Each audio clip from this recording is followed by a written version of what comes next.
Σήμερα θα σας δείξω πώς να γίνετε διάσημοι Έλληνες YouTubers, χωρίς σκοπό και ταλέντο.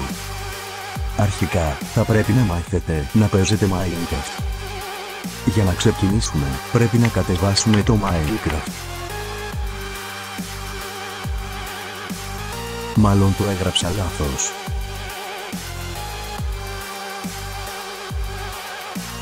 Ωραία.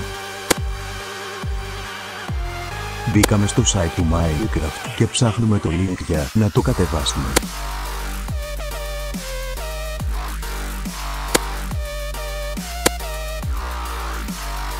Τελικά δεν είναι το σωστό site. Ας το ψάξουμε άλλη μία φορά.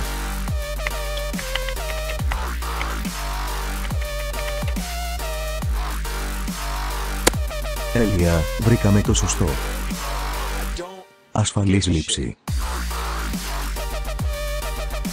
Τέλεια, τώρα είμαστε έτοιμοι για το πρώτο βίντεο μας.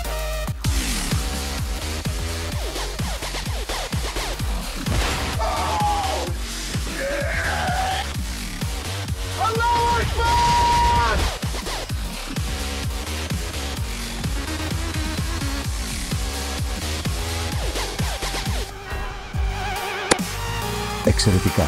Μας μένει να το ανεβάσουμε στο YouTube στους 300 βαθμούς για περίπου 1 τέταρτο. Τέλεια! Ας το γιορτάσουμε.